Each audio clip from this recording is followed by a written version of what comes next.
نبأنا الله من أخباركم وسيرى الله عملكم ورسوله ثم تردون إلى عالم الغيب والشهادة فينبئكم بما كنتم تعملون سيحلفون بالله لكم إذا انقلبتم إليهم لتعرضوا عنهم فأعرضوا عنهم إنهم رجس ومأواهم جهنم جزاء بما كانوا يكسبون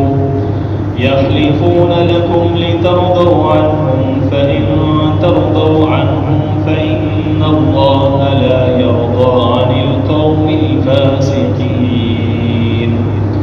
آمنت بالله صدق الله العظيم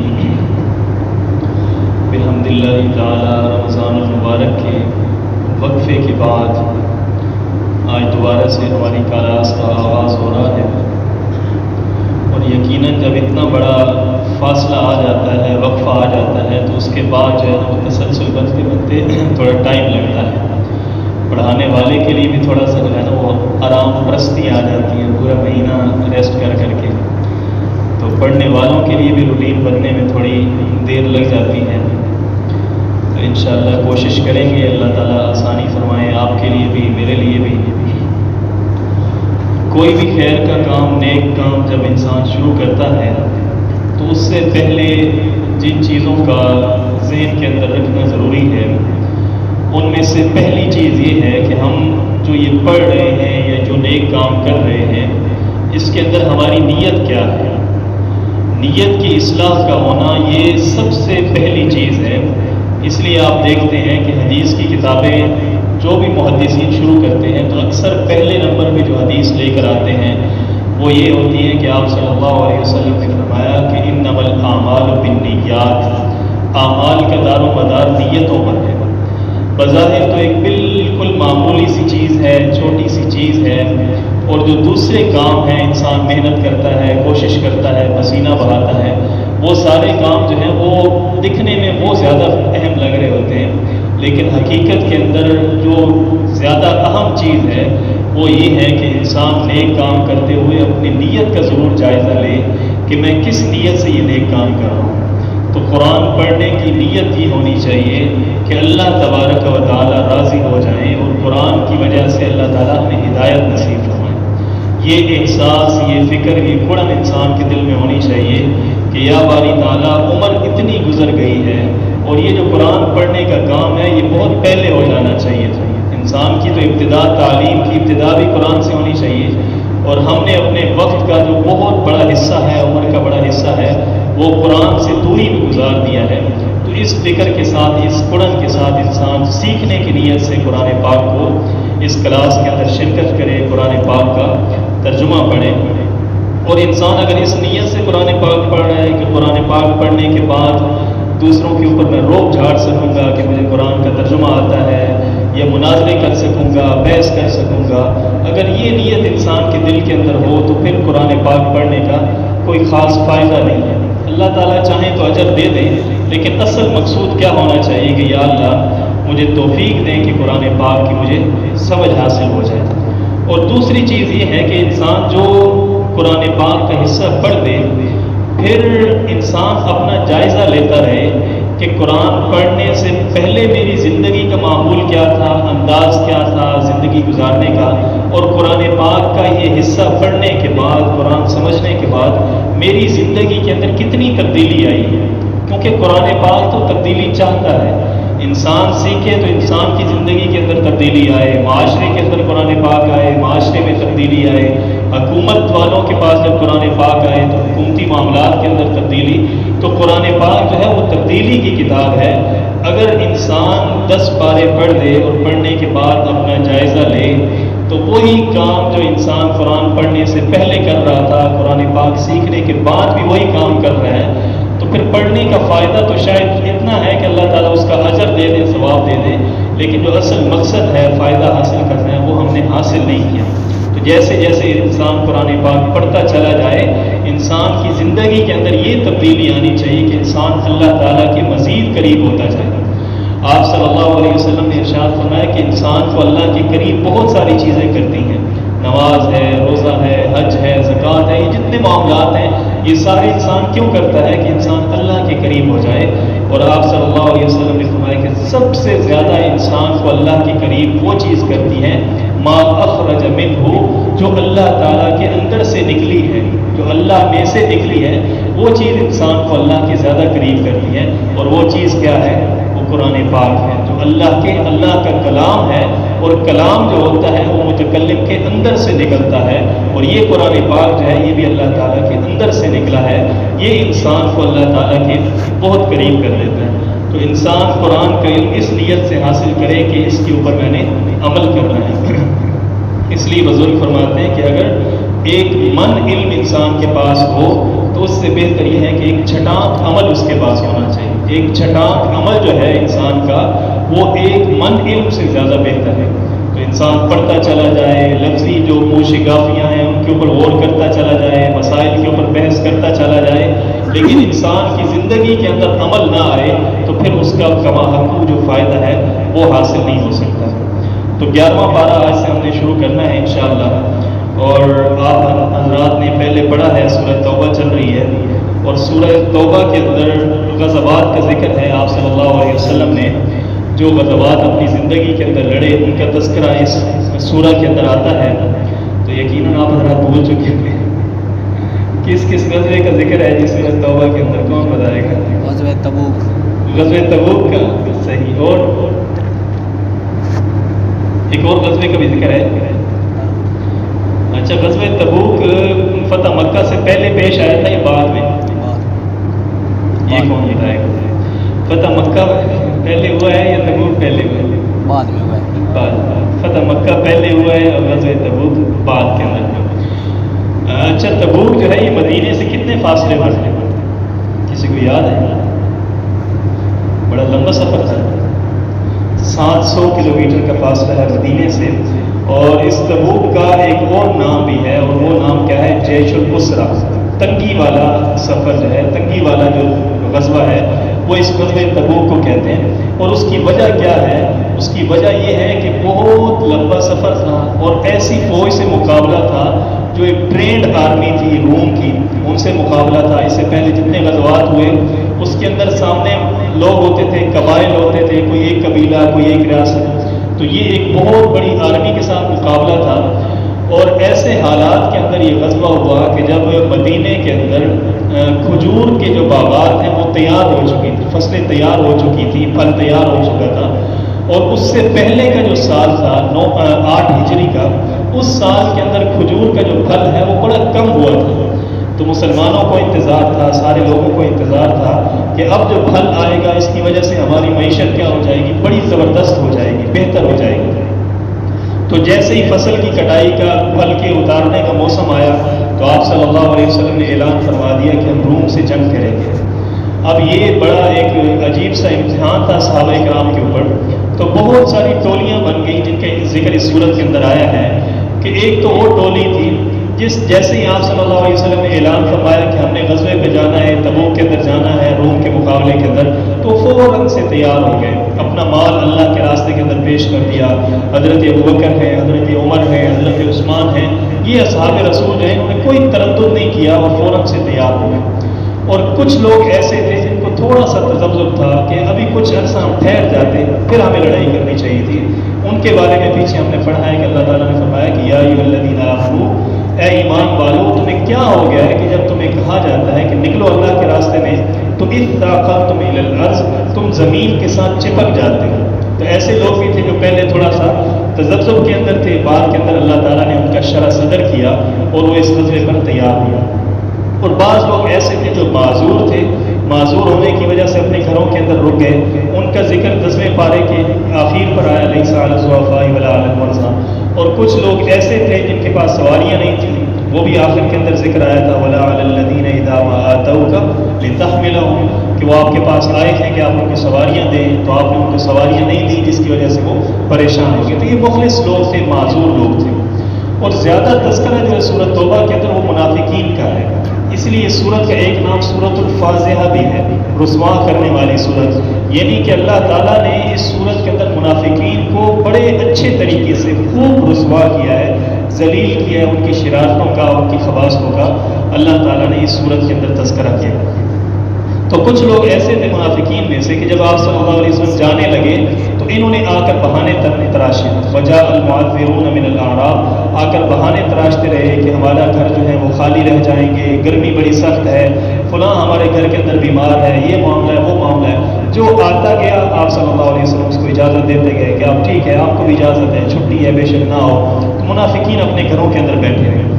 اب کچھ منافقین اتنے بے باک تھے کہ انہوں نے یہ گوارا بھی نہیں کیا کہ آ کر کوئی بہانہ بنا لیں، وہ اپنے گھروں کے اندر بیٹھے رہے کہ ٹھیک ہے مسلمان چلے جائیں۔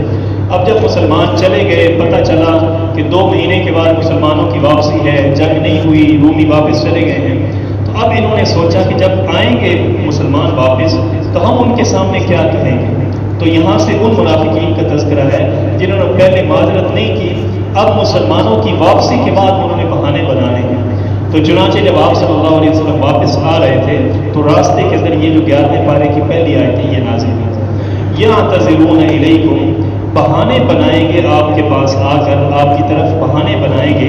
اذا رجعتم الیہم، جب آپ پلٹیں گے الیہم ان کی طرف، یعنی کہ جب آپ لوٹ کر آئیں گے تو یہ لوگ آپ کے پاس آ کر بہانے بنائیں گے۔ قل، آپ کہہ دیجئے، لا تعتذروا، کہ بہانے نہ بناؤ، لن نؤمن لکم، ہرگز ہم تصدیق نہیں کریں گے، ہم تمہاری باتوں کو تسلیم نہیں کریں گے، ایمان نہیں لائیں گے تمہارے اوپر۔ قد نبأنا اللہ من اخبارکم، تحقیق ہمیں خبر دے دی ہے اللہ تعالیٰ نے، من اخبارکم، تمہاری خبروں کے بارے میں، تمہارے جو سارے کام ہیں، سارے کرتوت ہیں، یہ سارے کے سارے اللہ تعالیٰ نے ہمیں بتا دیے ہیں۔ اب کرنا کیا ہے، جب آپ نے آنا ہے مدینے کے اندر تو یہ لوگ کہیں گے کہ ہم نے آپ کے ساتھ مل کر جہاد کرنا ہے، اگلی دفعہ ہم یہ کریں گے، وہ کریں گے، آپ ہمارے اوپر اعتماد کریں۔ تو آپ نے یہ کرنا ہے کہ وَسَيَرَى اللَّهُ عَمَلَكُمْ وَرَسُولُهُ، اور عنقریب اللہ تعالیٰ دیکھیں گے عملکم، تمہارے اعمال کو، وَرَسُولُهُ، اور اس کے رسول بھی تمہارے اعمال کو دیکھیں گے۔ ثم تردون الى عالم الغیب والشہادہ، پھر تم لوٹائے جاؤ گے الى عالم الغیب والشہادہ، اس ذات کی طرف عالم الغیب والشہادہ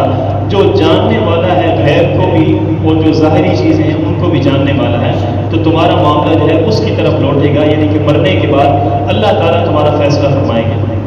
اب یہ جو ٹکڑا ہے نا آیت کا، وَسَيَرَى اللَّهُ عَمَلَكُمْ وَرَسُولُهُ، کہ ان قریب اللہ تعالیٰ دیکھیں گے تمہارے کام کو، ورسول ہو، اور اس کا رسول بھی تمہارے کاموں کو دیکھے گا کہ تم کیا کرتے ہو۔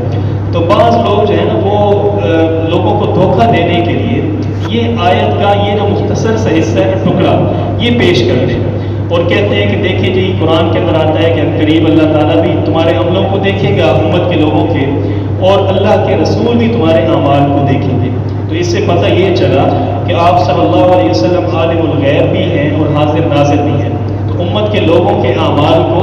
اللہ تعالیٰ بھی دیکھتے ہیں اور اللہ کے رسول بھی ان اعمال کو دیکھتے ہیں۔ تو یہ وہ آیت کا ٹکڑا پیش کرتے ہیں اور اس بات کو دلیل بناتے ہیں کہ اللہ بھی جاننے والا ہے اور اس کے رسول بھی جاننے والے ہیں۔ اب جو بندہ اس پوری صورت کو پڑھ رہا ہے، پیچھے سے پڑھ کے آ رہا ہے، اس کو تو یہ بات سمجھ آ رہی ہے کہ اس کے اندر کس چیز کا تذکرہ ہو رہا ہے۔ غزوہ تبوک کا ذکر آ رہا ہے، منافقین کا ذکر آ رہا ہے، اور اللہ تعالیٰ یہ فرما رہے ہیں کہ اللہ تعالیٰ تمہارے رویے کو دیکھیں گے تبوک کے بعد کہ تم کس طرح کے اعمال کرتے ہو، کیا تم توبہ کر لیتے ہو، نہیں کرتے ہو، آئندہ بھی منافقت کرتے ہو، نہیں کرتے ہو۔ اس چیز کو اللہ تعالیٰ بھی دیکھیں گے اور اسباب کے تحت آپ صلی اللہ علیہ وسلم بھی دیکھیں گے، کیونکہ آپ صلی اللہ علیہ وسلم ان کے درمیان میں موجود ہیں، لیکن وہ آگے پیچھے کی باتیں نہیں ذکر کریں گے، صرف اسی آیت کے ٹکڑے کو پیش کر کے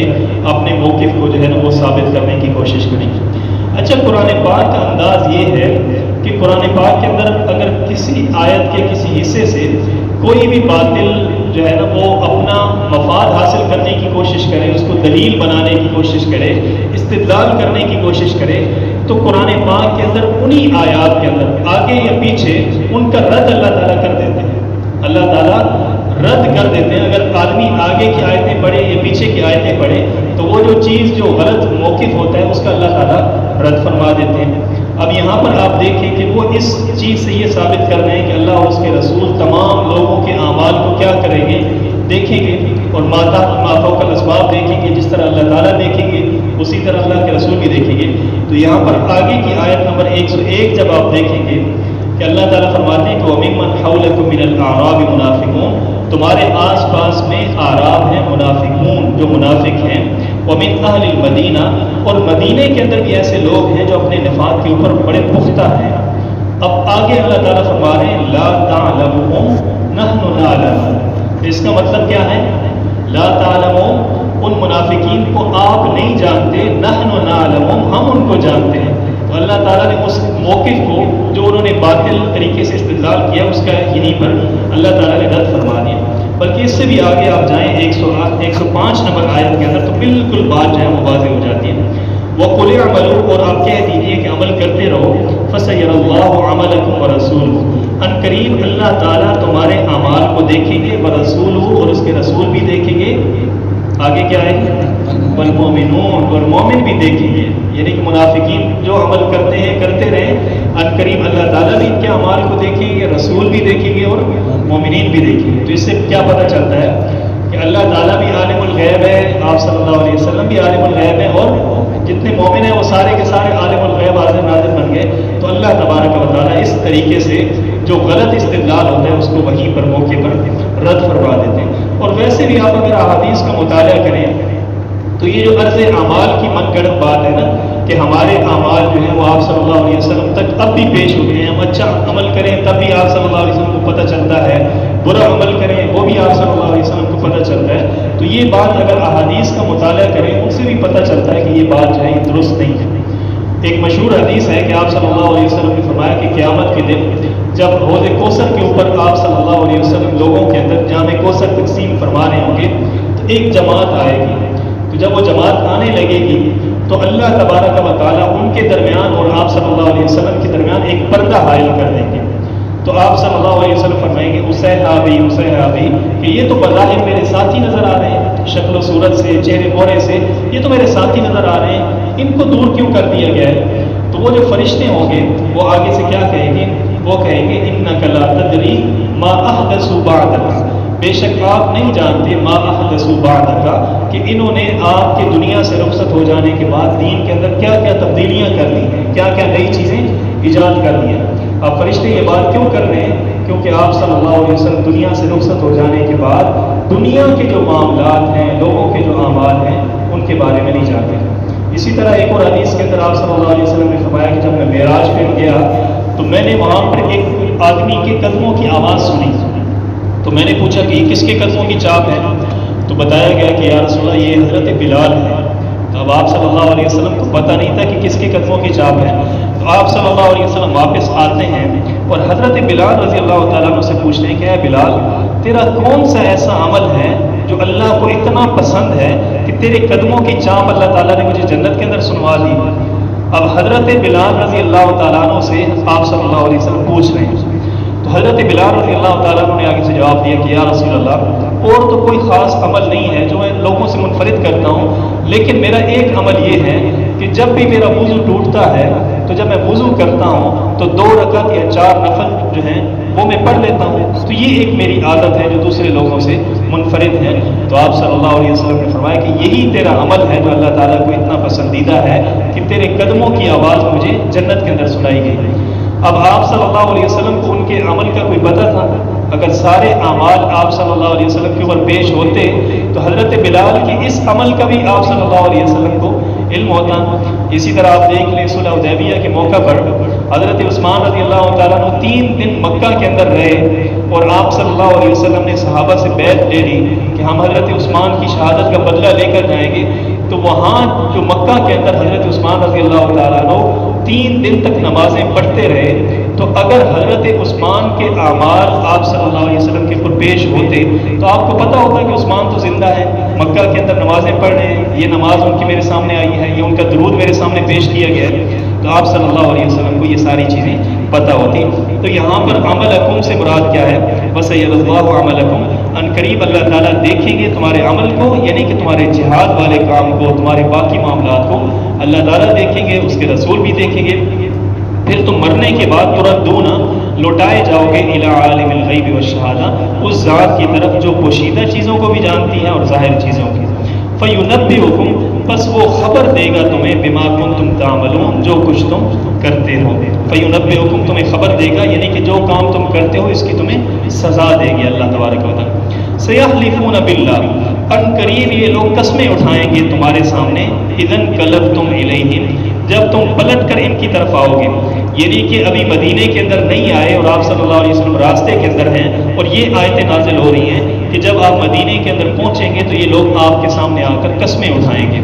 لتعرضوا عنہم، تاکہ آپ ان سے اعراض کریں۔ اعراض کرنے کا مطلب یہ ہے کہ آپ ان کو معاف کر دیں، ان کو ملامت نہ کریں، ان کو شرمندہ نہ کریں، ان کی بےزتی نہ کریں، لتعرضوا عنہم، تاکہ آپ ان سے اعراض کریں۔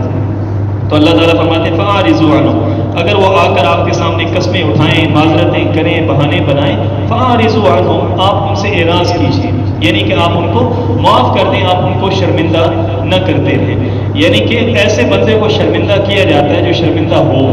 یعنی کہ جس کے اوپر نصیحت کا کوئی اثر ہوتا ہے اس کو نصیحت کرنی چاہیے۔ یہ تو منافق لوگ ہیں، یہ آپ کو صرف اور صرف دھوکہ دینے کے لیے، مسلمانوں کو دھوکہ دینے کے لیے یہ قسمیں اٹھا رہے ہیں، تو ایسے بندے کو کیا کرنا چاہیے؟ اس سے اعراض کرنا چاہیے، اس کو اگنور کرنا چاہیے۔ انہم رجس، بے شک وہ لوگ رجس، ناپاکی ہیں، پلیتی ہیں، رجس کہتے ہیں ناپاکی کو، یعنی کہ ظاہراً جتنے بھی اچھا لباس پہن لیں، جتنی بھی خوشبو لگا لیں، لیکن اندر ان کے کیا ہے؟ یہ جو منافقت ہے، یہ جو کفر ہے، یہ ناپاکی ہے، جو ظاہری نجاست نہیں ہے لیکن عملی نجاست ہے۔ یہ اس کا مطلب یہ بھی ہے کہ انہم رجس، بے شک وہ لوگ رجس، ناپاک ہیں، یعنی کہ ان کے عمل کیا ہے؟ وہ ناپاک ہیں، کفر والا عمل، نفاق والا عمل، وہ ناپاک ہے۔ ومأواہم جہنم، اور ان کا ٹھکانہ جہنم ہے، جزاء بما کانوا یکسبون، یہ بدلہ ہے بما کانوا یکسبون، جو کچھ وہ کرتے ہیں، جو کچھ وہ کماتے ہیں۔ یحلفون لکم، وہ قسمیں اٹھائیں گے آپ کے سامنے، لترضوا عنہم، تاکہ آپ ان سے راضی ہو جائیں۔ اب دو کام ہیں نا، وہ آ کر آپ سے ایک تو قسمیں یہ اٹھائیں گے کہ آپ ان سے اعراض کریں، آپ ان کی معذرتوں کو تسلیم کر لیں، اور دوسری وہ قسمیں آ کر یہ اٹھائیں گے کہ آپ ان سے راضی ہو جائیں۔ تو ایک کام تو آپ نے کرنا ہے کہ آپ نے ان سے اعراض کرنا ہے، ان کو معاف کر دینا ہے، لیکن آپ نے ان سے خوش نہیں ہونا، آپ نے ان سے راضی نہیں ہونا۔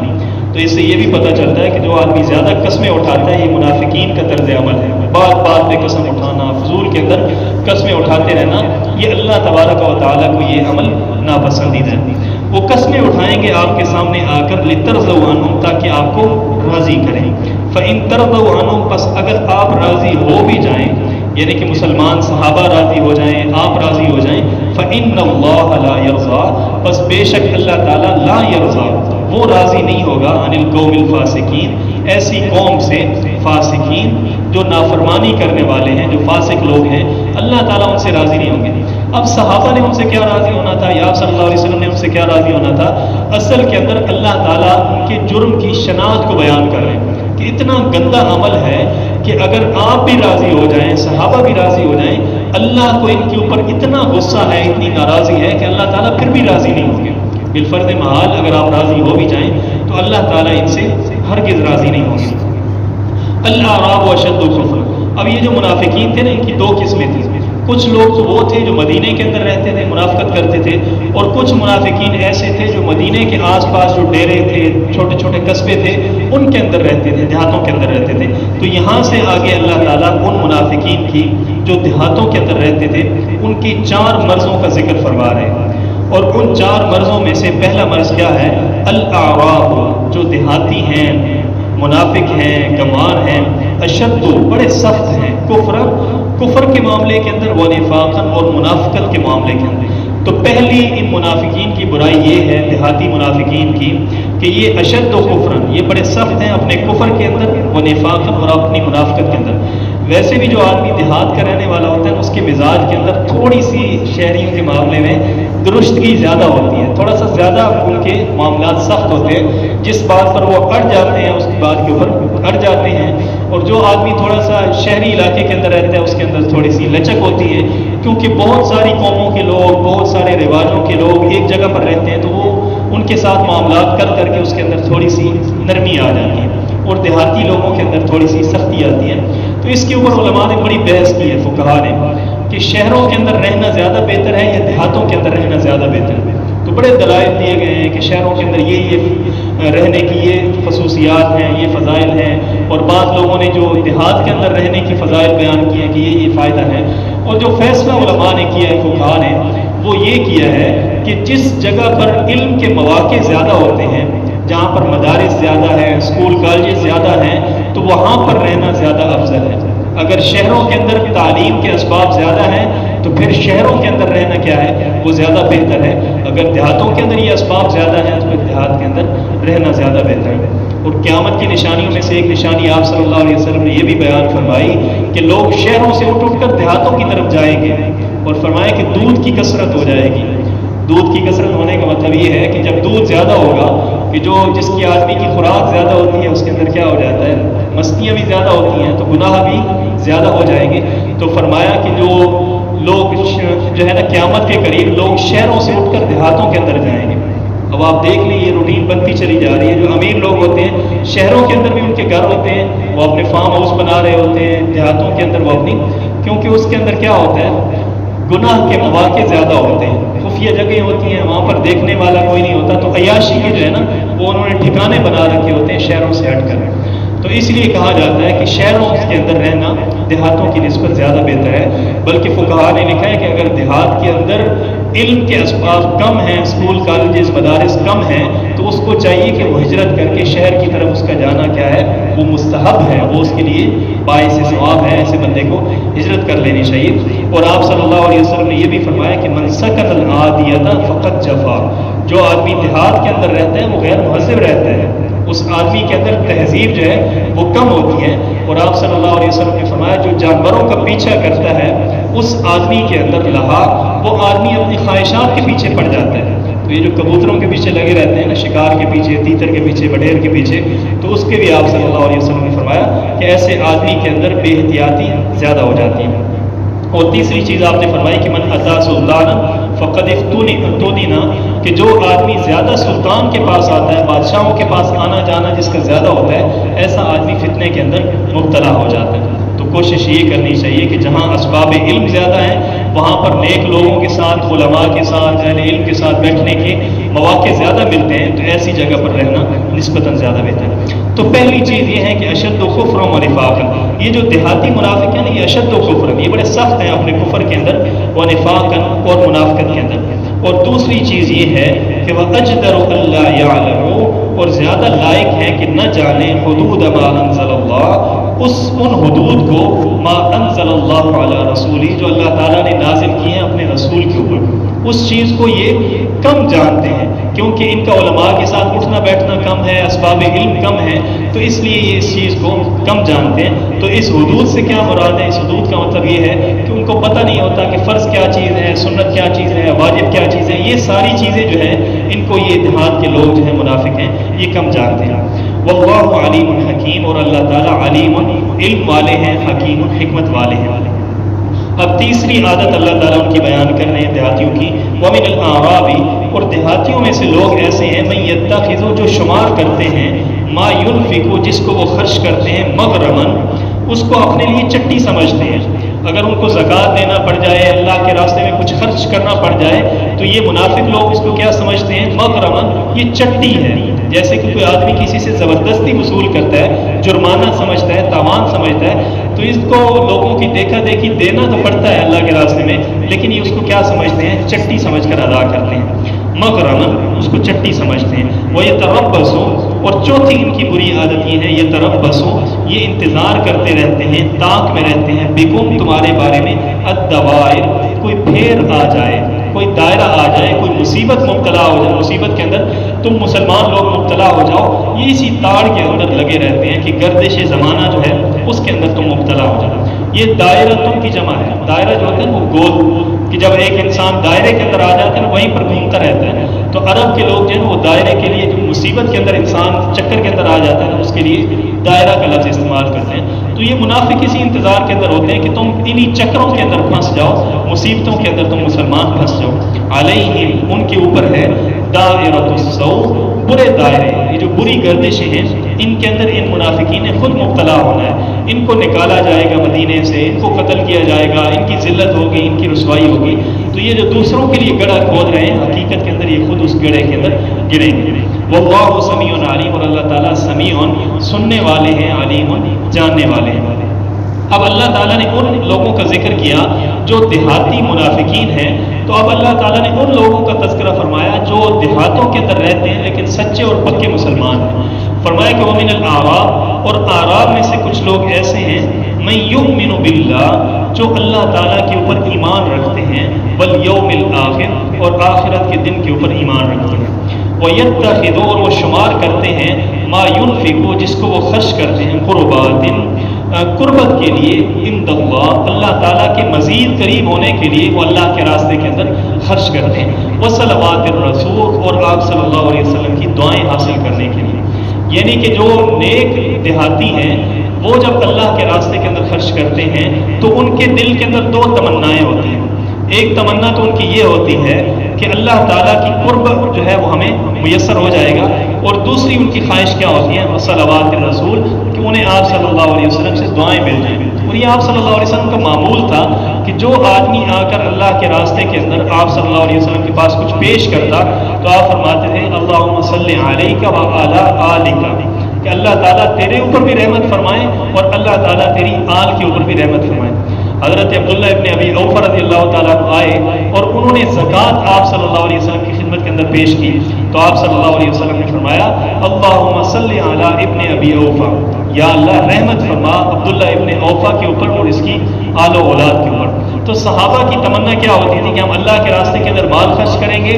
اللہ کا قرب نصیب ہوگا اور آپ صلی اللہ علیہ وسلم کی دعائیں نصیب ہوں گی. اور منافقین جب خرچ کرتے ہیں اللہ کے راستے کے اندر نیک کاموں کے اندر تو ان کے ذہن کے اندر کیا ہوتا ہے کہ یہ ہمارے اوپر کیا ہے، جرمانہ ہے، چٹی ہے، اب لوگوں کی دیکھا دیکھی دینا تو پڑے گا.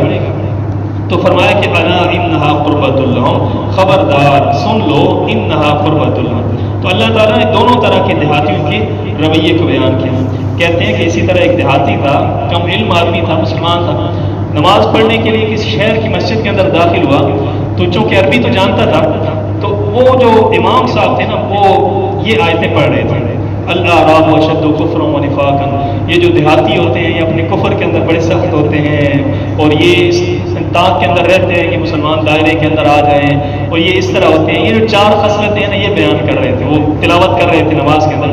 اب جب دیہاتی نے سنا کہ یہ تو ساری ہمارے خلاف باتیں کر رہے ہیں تو اس نے ڈنڈا اٹھایا اور سیدھا امام صاحب کے سر کے اوپر مارا. سر کے اوپر وہ مار کے وہیں سے بھاگ گیا. اب لوگوں نے نماز توڑی، اس کو پکڑنے کی کوشش کی لیکن وہ بھاگ کر چلا گیا. اب چلا گیا، 3-4 مہینے گزر گئے، پھر وہ آدمی گزر رہا تھا، نماز کا وقت ہوا تو اسی مسجد کے اندر داخل ہوا.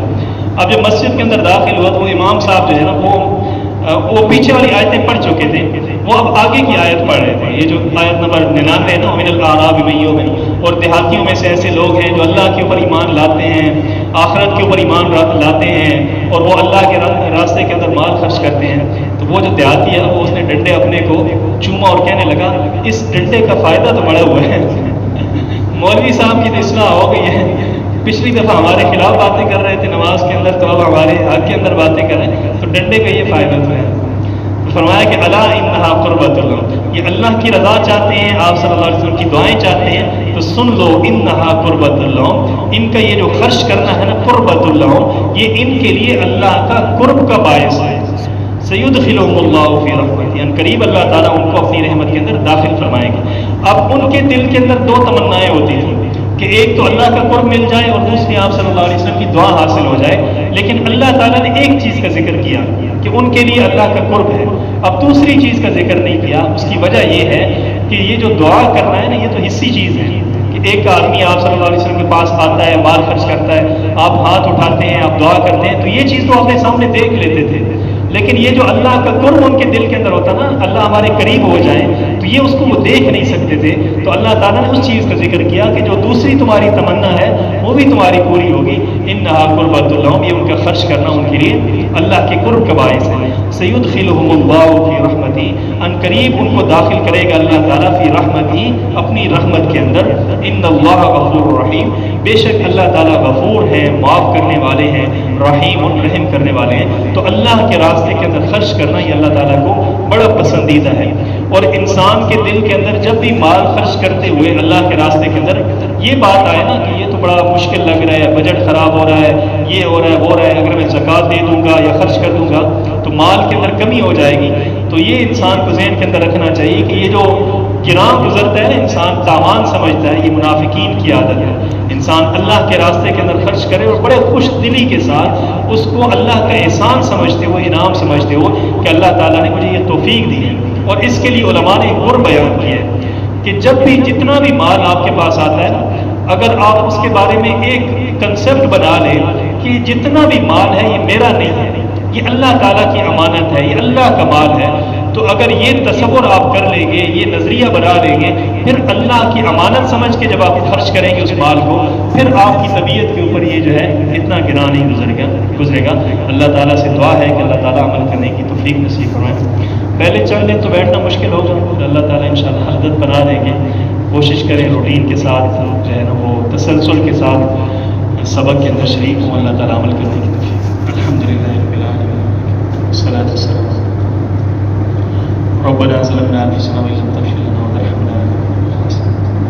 اللهم اغفر لنا ولنا